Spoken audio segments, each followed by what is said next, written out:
We'd like to know what is good and what is bad. We always have these two concepts in the world. So let's start with what is good.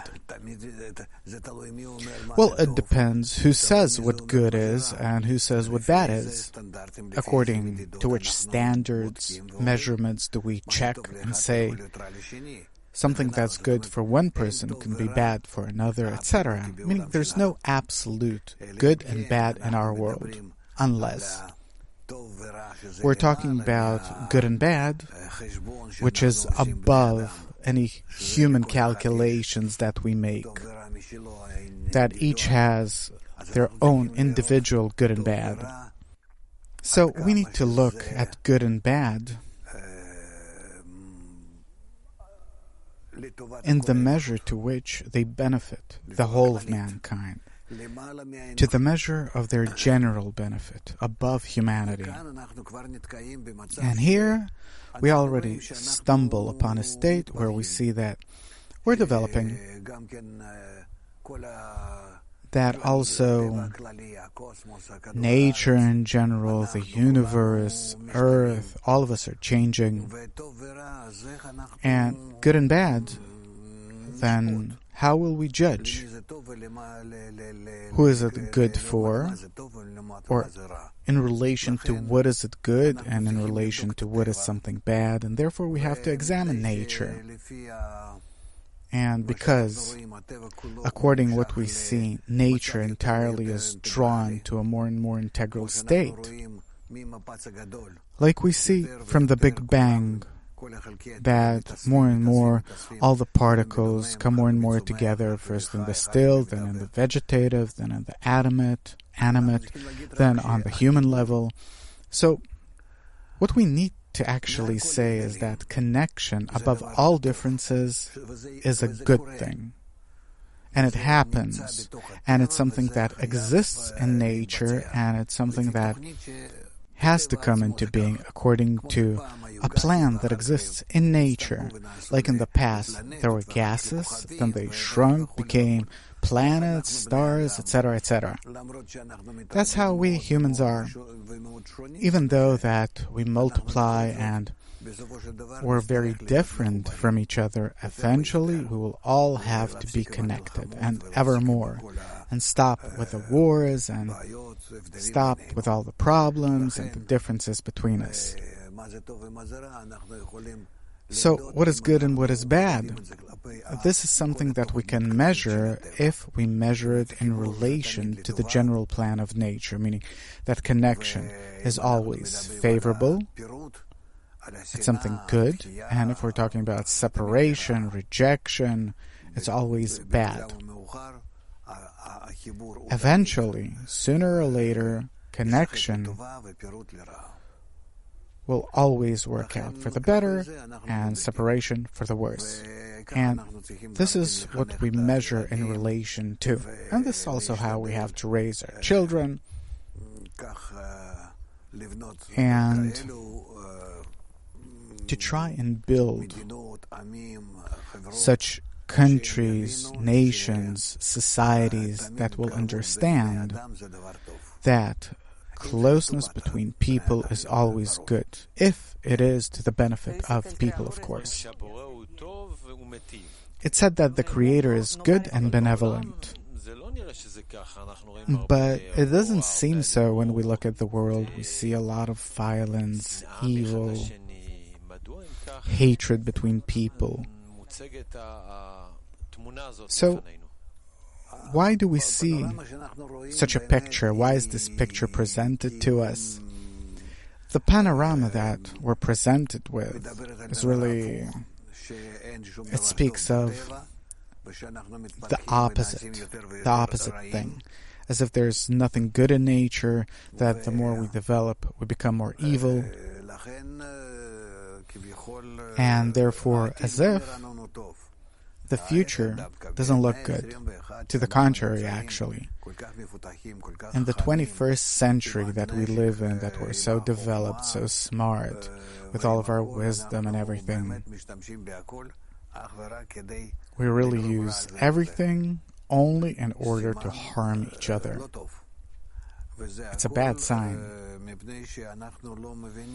And all of it is because we don't understand the process that nature is directed towards, and that we should also be aimed toward that same goal, and only then will we succeed. But if so, why is this evil, if we suppose that there is only one force that's good? Who, if so, created this evil force, and for what? This evil force was created by the Creator, the same Creator that created everything and made everything and did everything and formed nature and decided that this is how we need to be. Like He Himself says, I've created the evil inclination. Meaning that all of us are in resistance and mutual rejection toward one another. This is our nature called the evil inclination, a nature of rejection. And it is all in order for us, upon the nature, above the nature of rejection and hate, to make our own effort toward love and connection, and then will be included both of the bad, evil nature of hate and rejection, and also the good nature of connection and love. And out of both of them, as we will incorporate with one another, we will come to know the intensity of the Creator, His quality, His condition, and we will be in the same state as He is. So, on the one hand, the Creator needs to make created beings out of us, and for that, we need to be His opposite, distanced from each other and in hate toward one another and also toward Him, because He is good and benevolent, and we're the opposite. And on the other hand, we need to develop in us the quality of connection, of love, despite our nature of hate and rejection. And then we will exactly understand one out of the other as the advantage of the light from the darkness, from within the darkness. What is the divine nature as opposed to our nature? And this is how we will become like the Creator, that know good and evil, as it says in the Torah.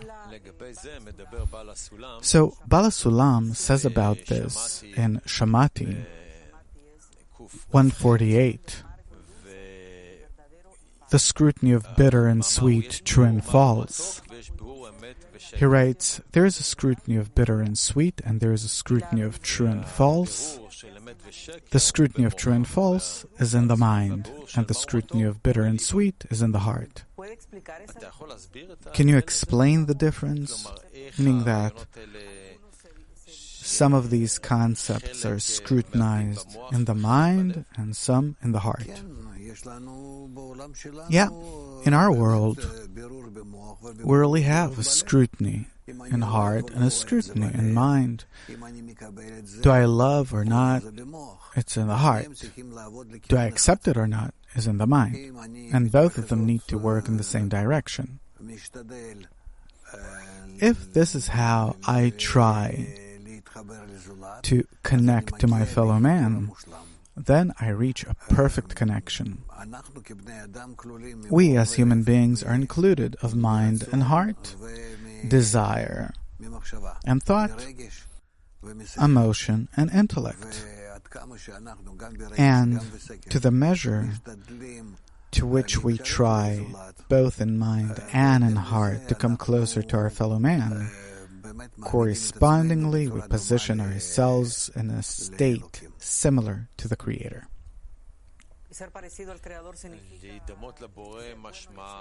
To become like the Creator means to be good and do good in this case. To do good or bad, this is something that we can only if we understand what good and bad is.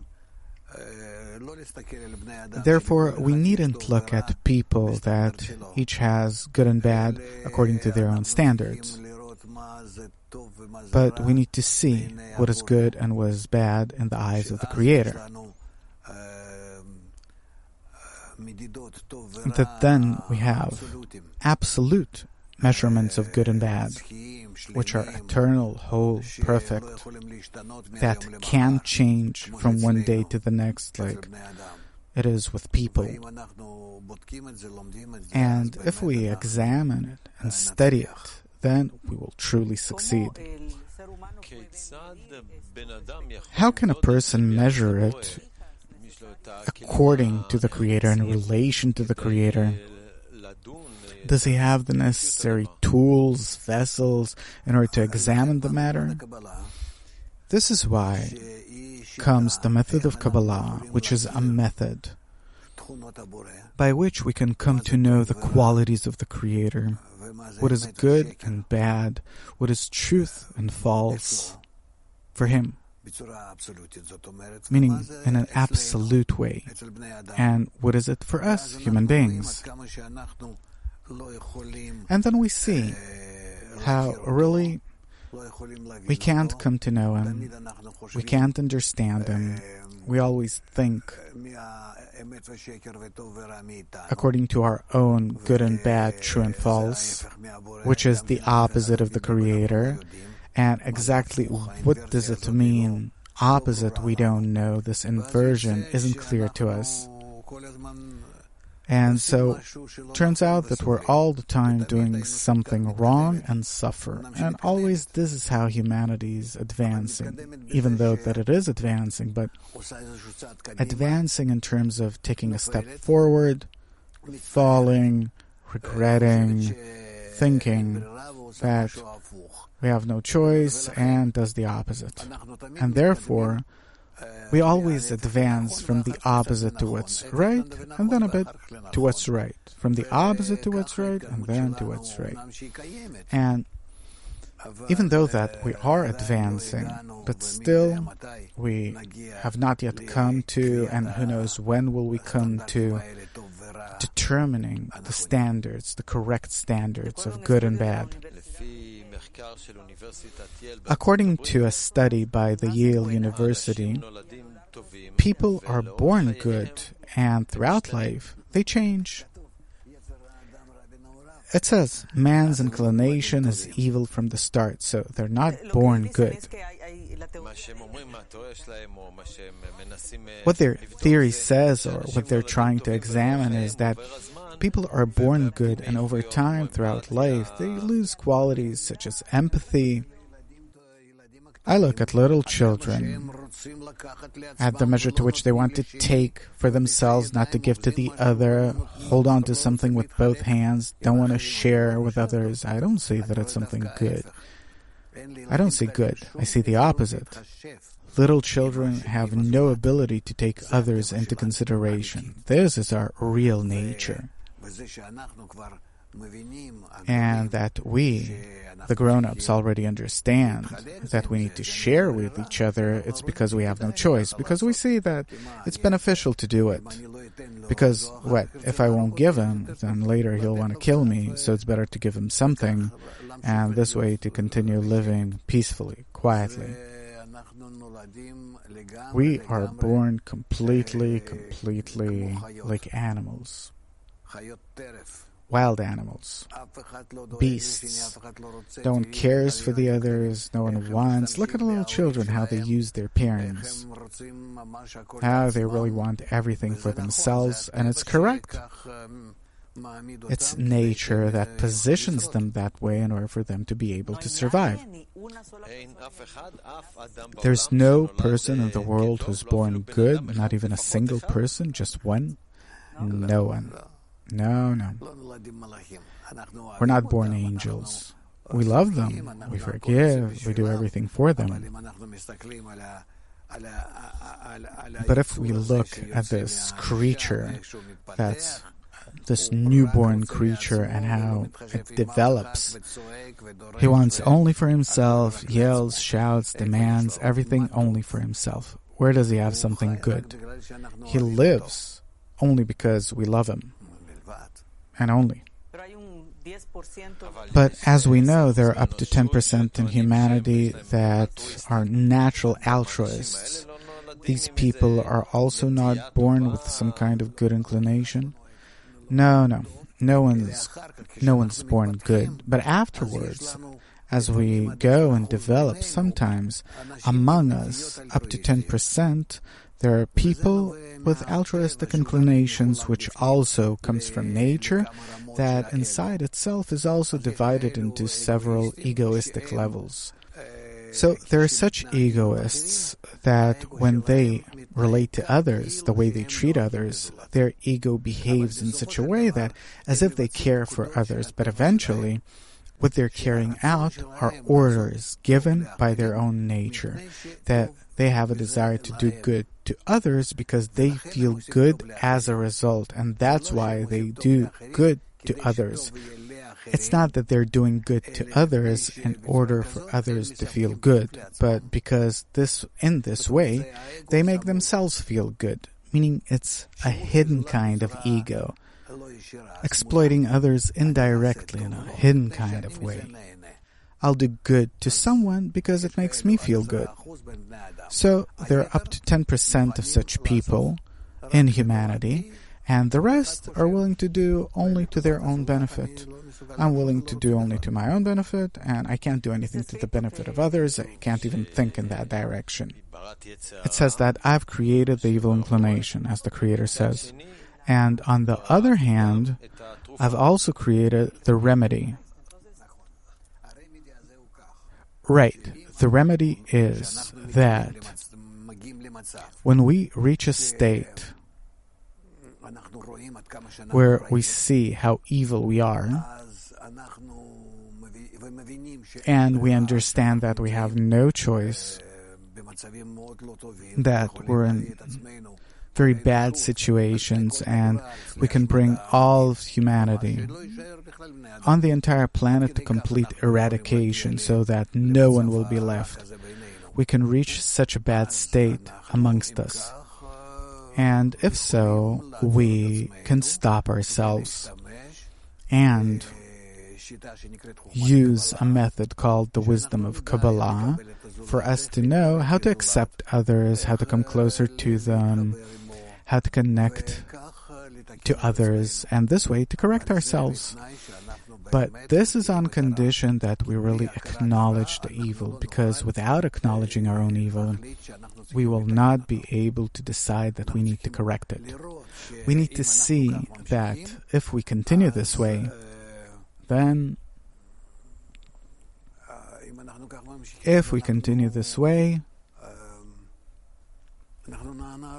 then we'll destroy ourselves. We'll disappear off the face of the earth.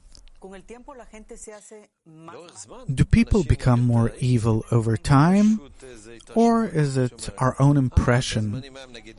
It's like our grandparents say, in the good old days, people were good. People had a smaller ego than today because we, in our evolution, in our development, our desire to receive is the only thing that develops and changes. It grows all the time and grows, our egoistic desire. And therefore, from one generation to the next, we become more aggressive, more belligerent, more evil. We see that we can no longer keep the family together, that more than half the families get divorced or don't want to get married at all. Kids leave home, and also the parents don't want to take care of the children, etc., etc. Meaning, we're actually, in these times, we're in a state where the ego is growing tremendously, awakening in everyone. And so humanity, in its outlook on life, on society, on family life, parents and children, on everything in general, is very changing. It's changing a lot, and I really hope that soon we will come to the recognition of evil, that we're evil and we need correction. What's good about being good? In Hebrew, there's this saying that says, I'm not going to be a sucker. It's like when a person shows his good, he's being used. True, that's how it was in the past. Today, unless we change for the better toward each other, we will simply reach a state where Earth will become uninhabited. So the question is, why is it worthwhile doing? It's worthwhile to continue living, but to continue living according to different social laws. That, nonetheless, we're human beings, we're not animals. Let's decide between us on certain laws, relations, so that we won't only have to kill each other and eat each other and exploit each other crudely, but to also understand that we're interdependent. I really hope that humanity will finally start to think about its future. We say it to children, but we don't talk that way to ourselves. So it's to everyone's benefit to try and to come closer to each other. Yes, but it is a very non-simple method. We need to know how to gently come closer to each other and to somehow start talking to each other in a way that it will really cause us to come closer to each other. That will educate ourselves from the inside that it's good to be good to others. Amen. Thank you very much.